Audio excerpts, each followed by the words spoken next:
So with that being said, welcome to the workshop portion. I am so excited and I hope you are enjoying your full day.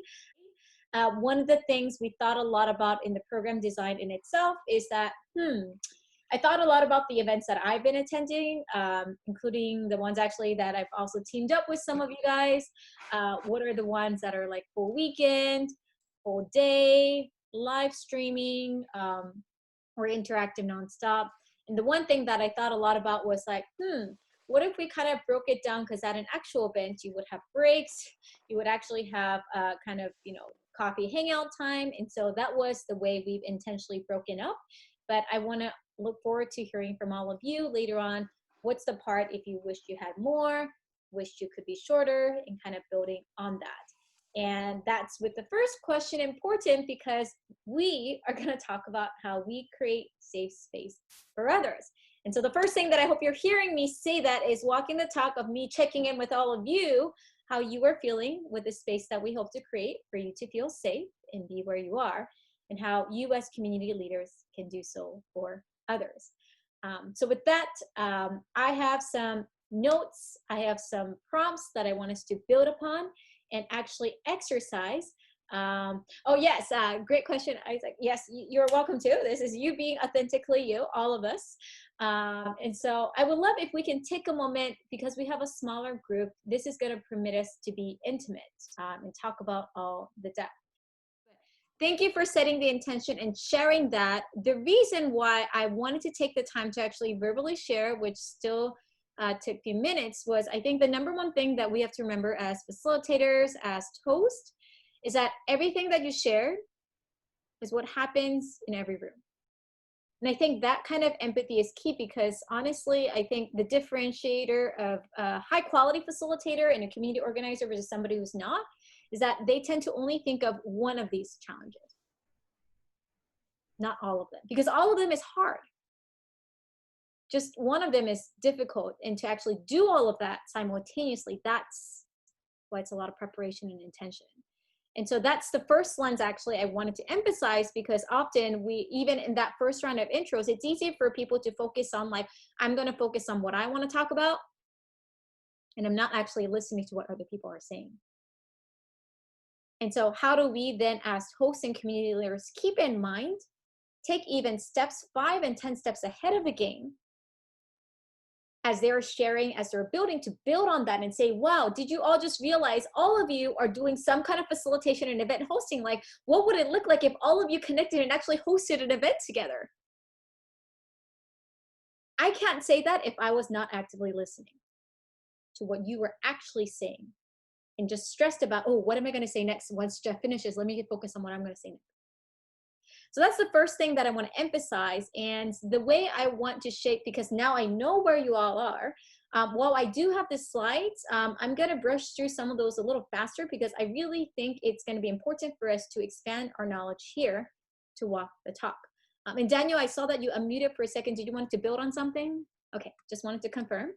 So again, that's the other thing, checking body language, checking all the cues to see how people are responding. Are they nodding their head? Are they checking mute, and to build on that. And so one thing to get us started is a set of questions I have, because as I've shared, it is easy for us to stay distracted and not know where to go. So the next few minutes, I want to share some points, and I would love for you to share what comes to mind as you reflect and take notes on your notebook or computer or in the chat box as well. But I shared creating safe space because whether you're facilitating or a community leader or a company leader or just an individual, let's be honest, this virtual space is going to be here for a while. And the more we think about being intentional about creating safe spaces, it's not just us doing something for one event. That experience that person has is going to have many more thoughts about that afterwards, and think about how can they create safe space for others. It's going to have that kind of ripple effect. And so I take it seriously in that creating safe space is not just a one-time act, but it can be contagious. So how do we have the courage and mindset to think of that magnitude? of every single time we do something. Because we know when it doesn't happen, it's kind of bad. You've all been in those gatherings and events, and when we're not being heard, we feel ignored. And so the second thing I want to emphasize is at the end of the day, sometimes we tend to overcomplicate things. We talked about the tech tools. Some of you highlighted some of the program part.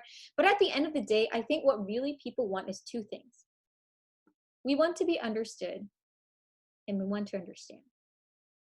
And I found that throughout the entire journey of any part of any program, when that is not there, that's when things are lost. Because we feel like this person doesn't know me, I don't feel appreciated, and it makes you wonder, why am I here? How are we doing? So far, so good? Okay. So my intention is this. These are 4 things I would like to do in our packed 1-hour session together. Shift mindset, some language toolkits, and practice and reflect. So let me start with a first sketch activity. And I want you to take a moment and sketch. We took a moment to verbalize it about why does it feel hard to create safe space, and what are your biggest obstacles. I want to give you 20-30 seconds or so to jot down some notes and sketch out what is helping you and what are the struggles that you have. So take a moment to sketch and write down. And for those who got the chance to verbally share, we're going to build on that. Just acknowledge, what are our pain points now to feel that. So give us a second to reflect on that.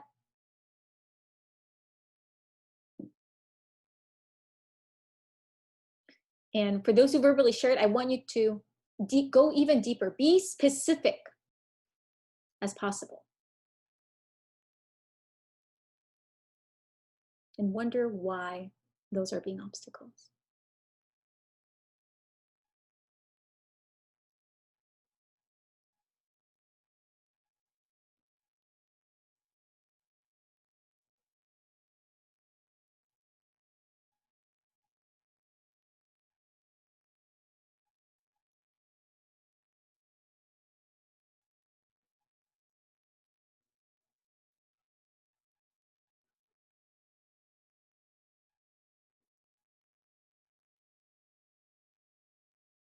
Give us a few more seconds.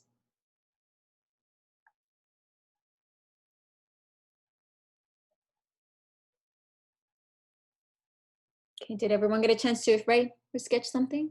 Okay, so keep that as a reference for where you are now.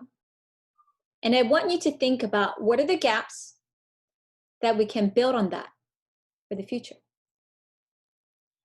I know many of you, like myself, we have certain ways that we like to do in person. And I loved hearing your intros, just understanding where you've been. But this is not why we're here, right? Doing this online is very different.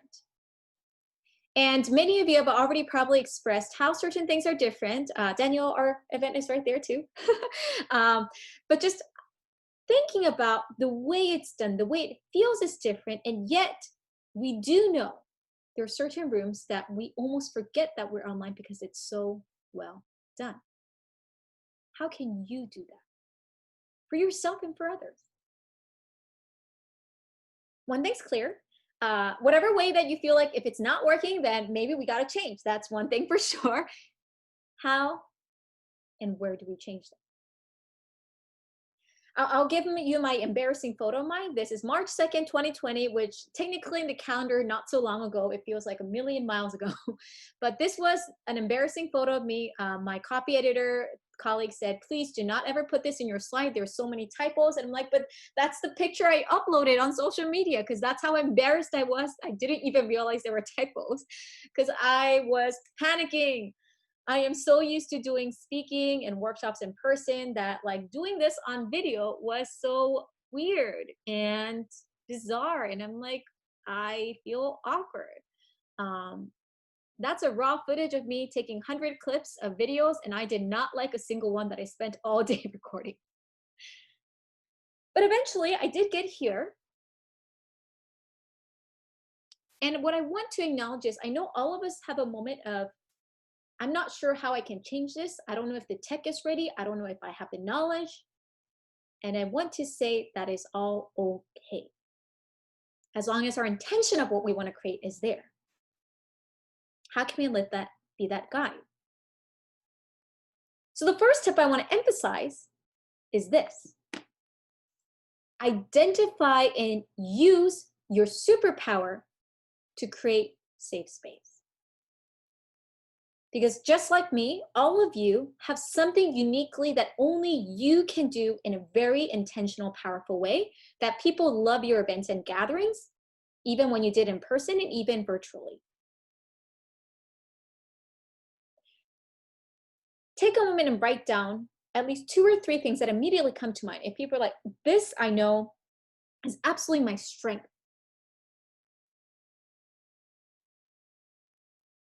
And as you write that down, I encourage you to think about, are you using that enough in the spaces you create? So give you a few seconds to write.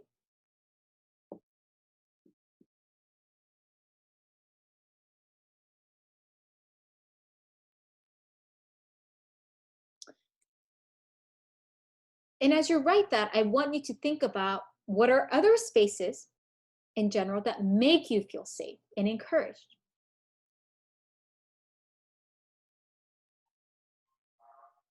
So start a second list of the spaces that you know that makes you feel safe and encouraged.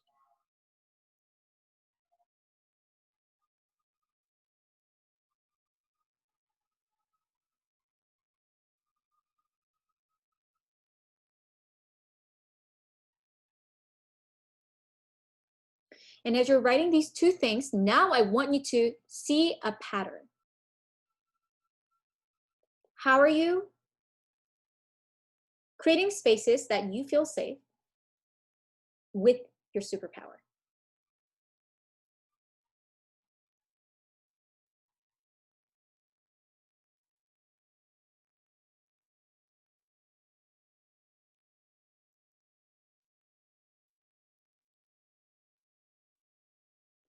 For me, this is one visual I think about: abundance.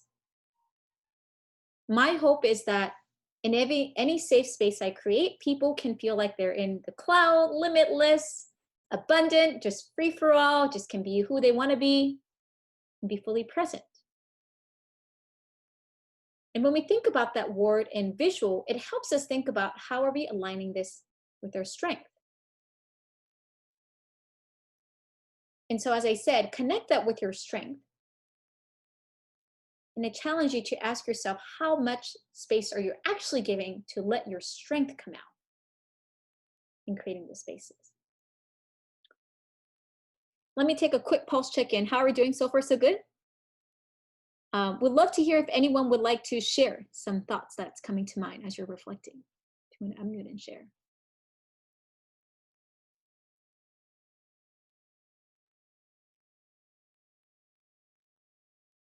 Okay, so let me build on that, because the second piece I found real. Oh, Isaac, did you want to add something? Yes, please.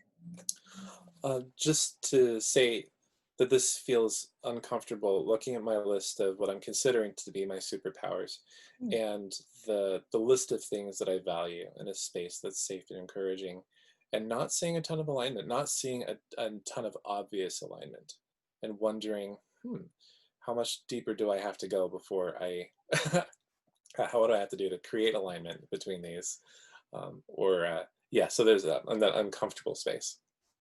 Thank you for being honest and sharing that.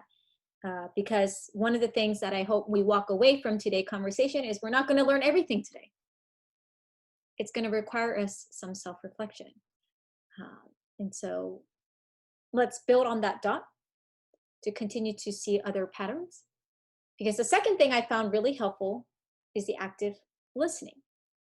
And you're probably wondering, like, Monica, I've already been facilitating. You heard my intro. I already know how to do active listening. I'm like, okay, well, but are you thinking in multitudes?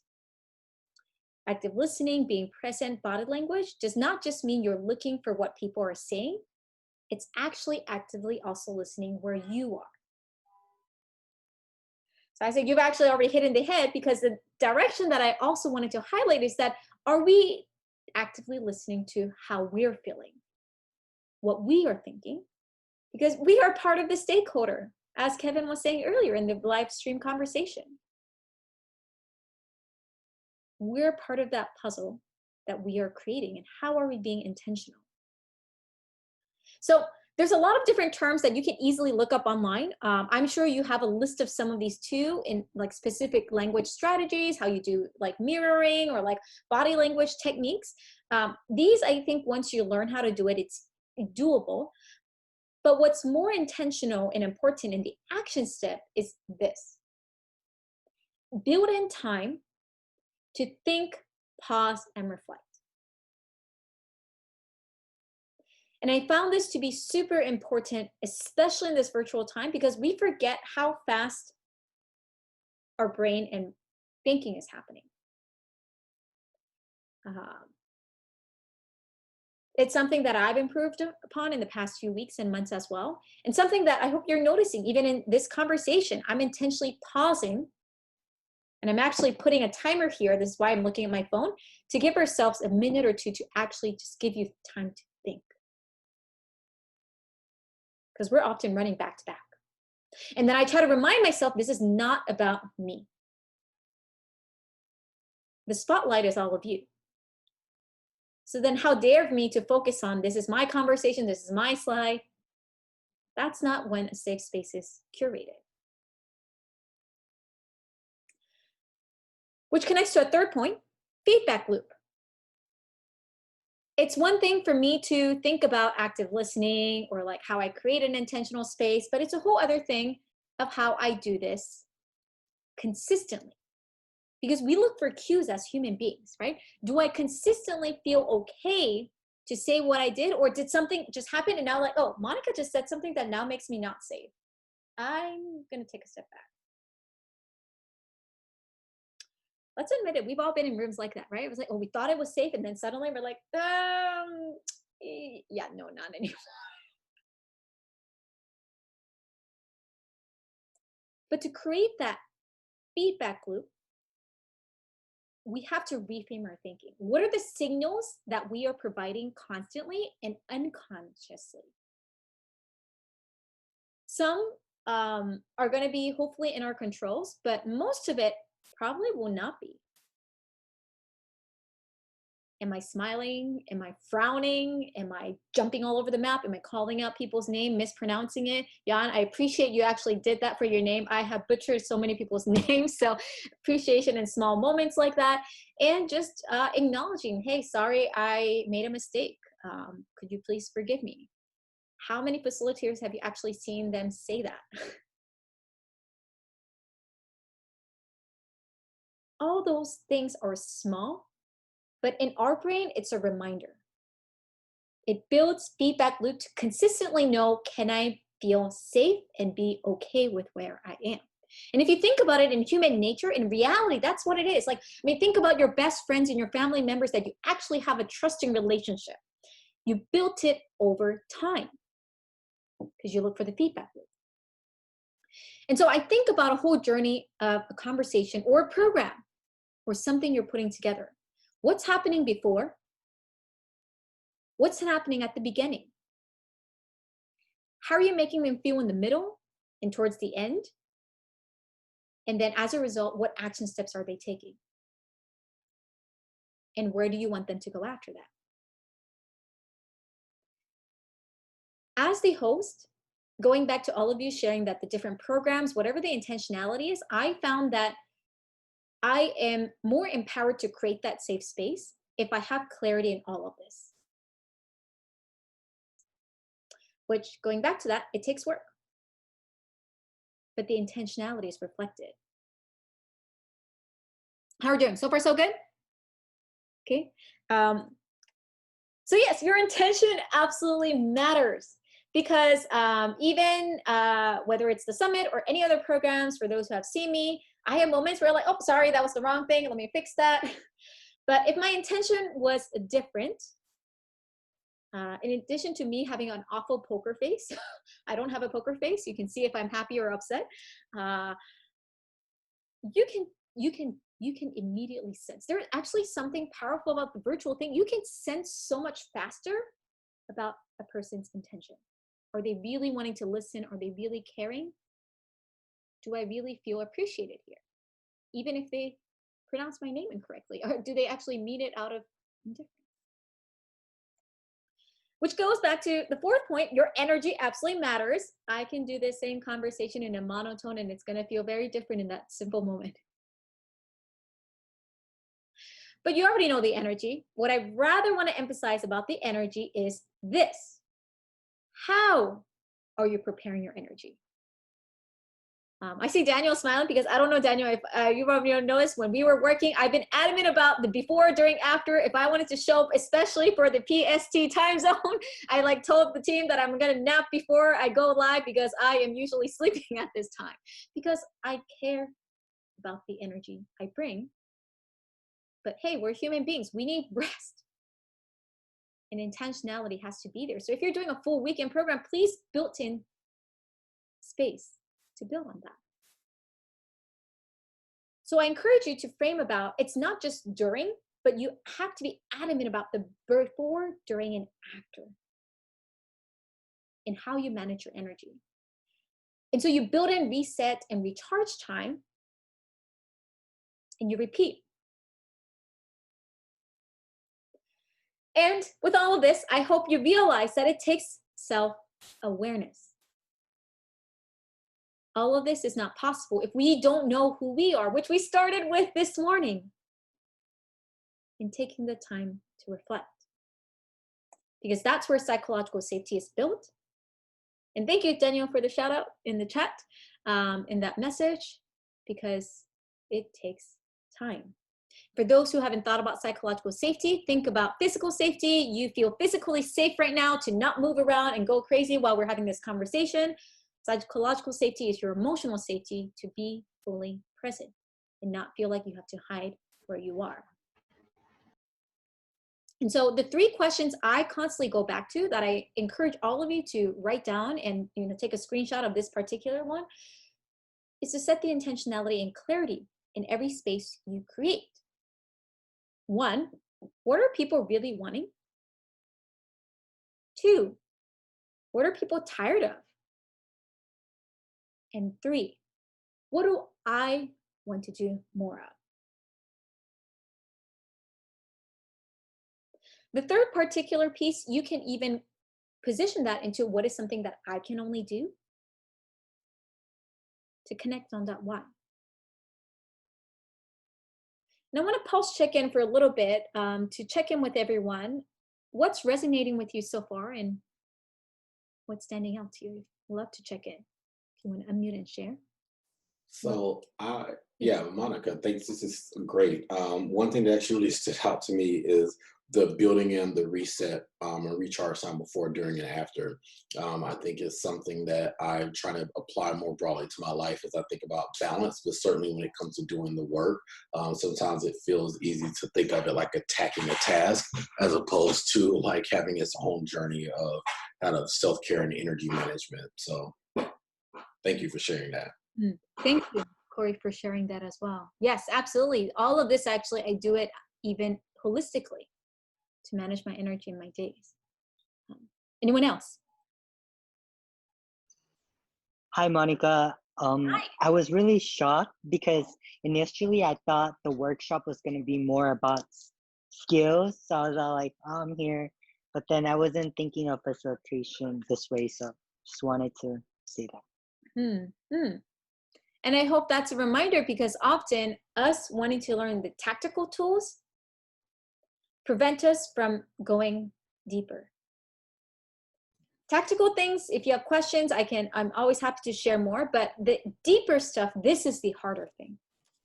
Yes, Daniel. Yeah, one thought on that is, like in chess, strategy is what you want to achieve, like control the center or make this kind of an exchange. And then tactics is how you get there.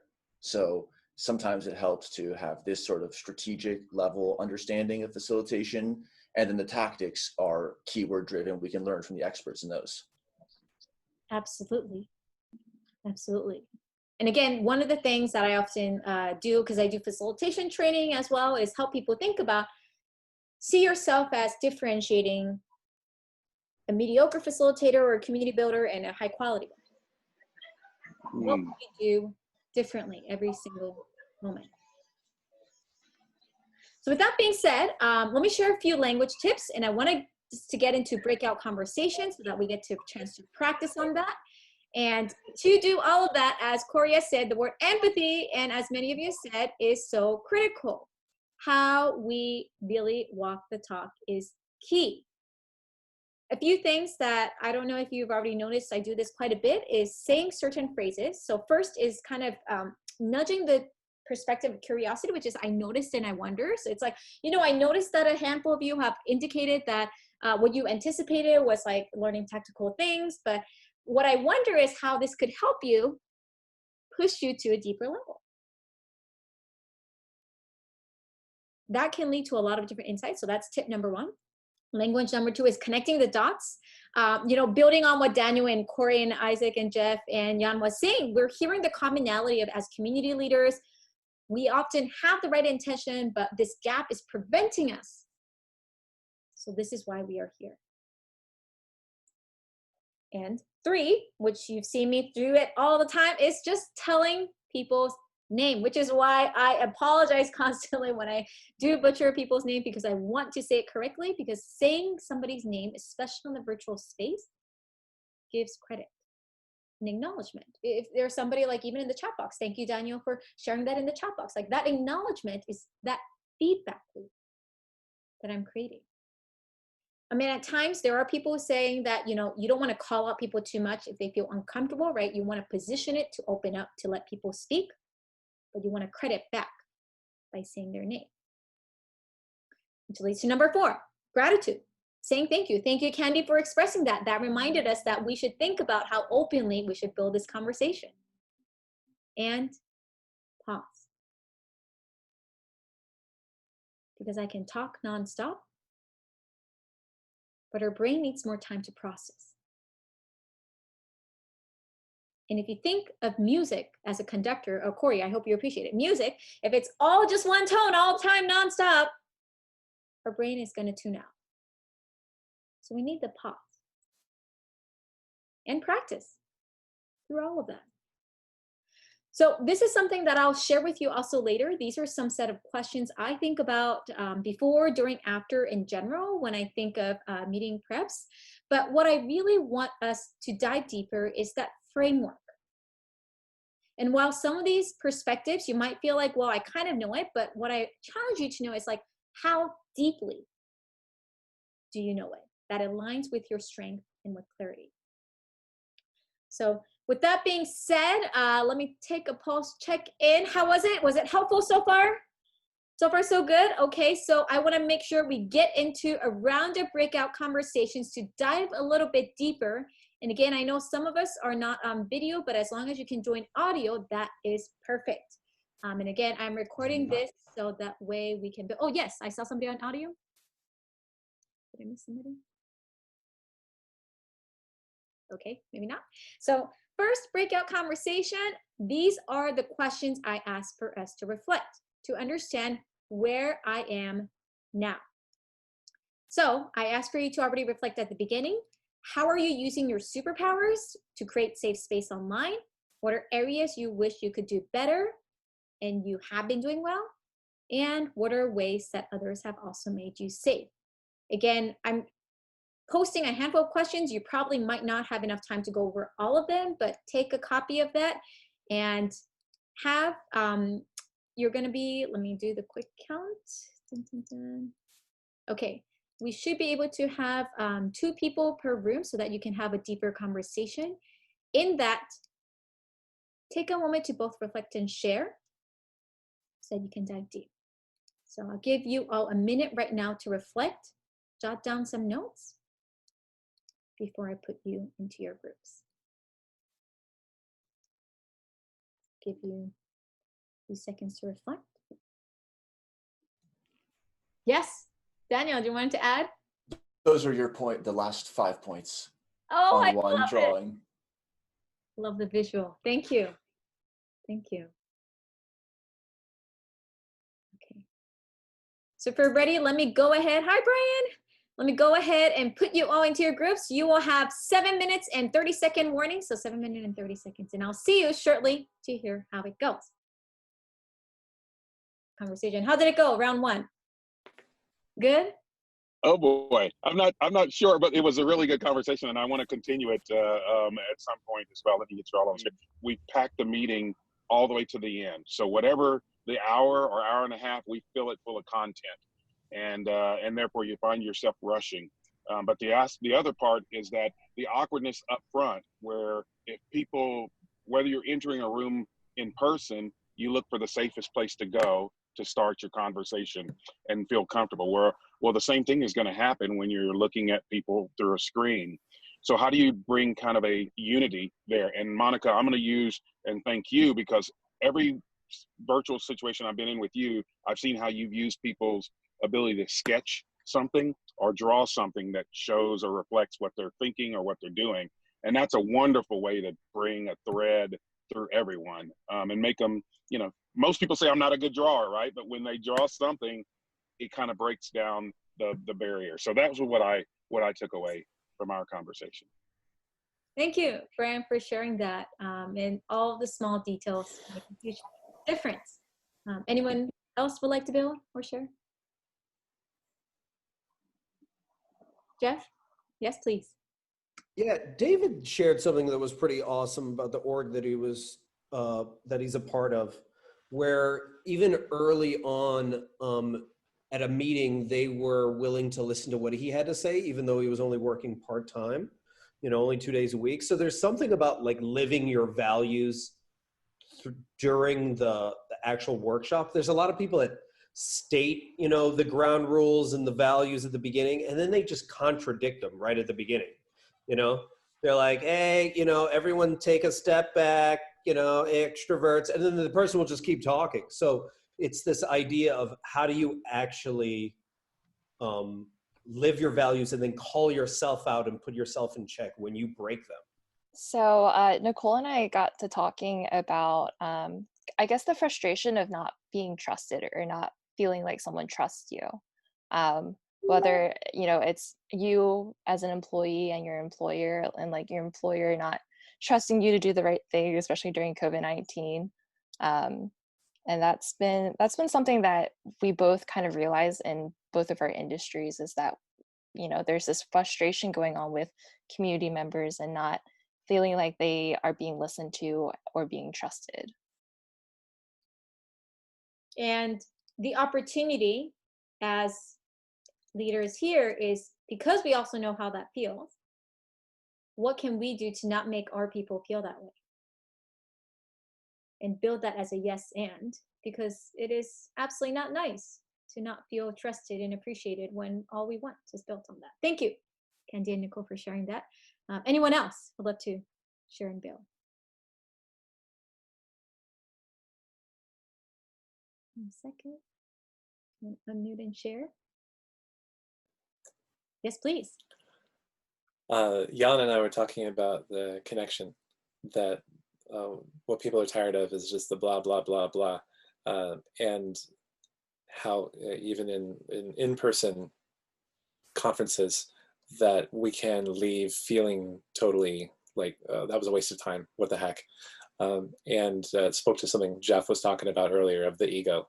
And what we have this wonderful opportunity to do is connect. And because we have this technology, we can see faces, we can see reactions, we can listen with the attentiveness that, Monica, you're demonstrating, that some of the other facilitators around here have demonstrated already today, and that we've experienced.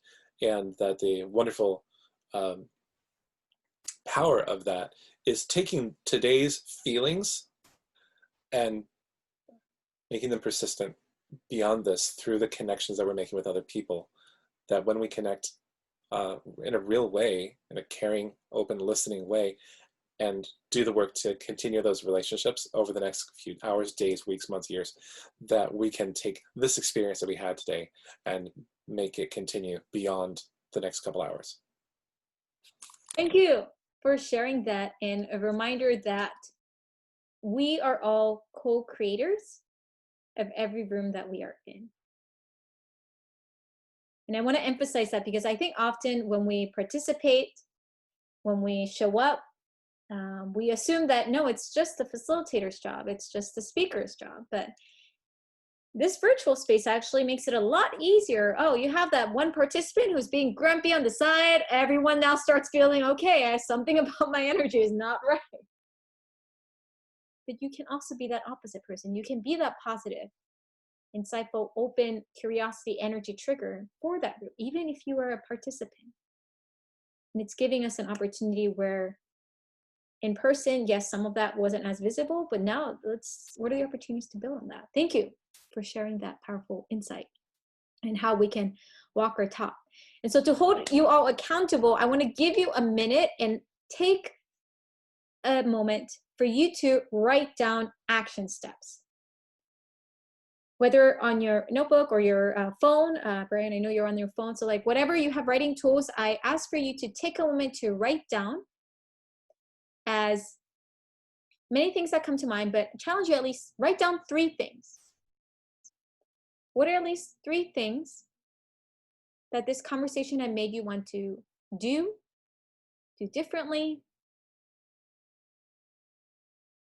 And maybe at least one thing that you need to ask help. Because we all have areas we can get better. So I want to give a minute. Again, 3 things. Oh, okay. Thank you, An. I'll see you shortly later at the other one. Write down 3 things that you want to do. And 1 thing that you know you need to ask help.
Okay, so on that, I also want to take a moment with gratitude of giving ourselves space to think and reflect on this. Because again, as community leaders, it is often that we want to go fast forward.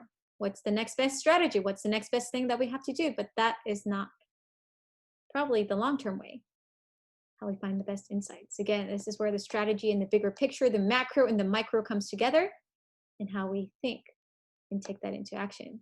And so as we wrap up, if you can take a moment and share in the chat box how you feel in 1 word and what you hope to hold gratitude.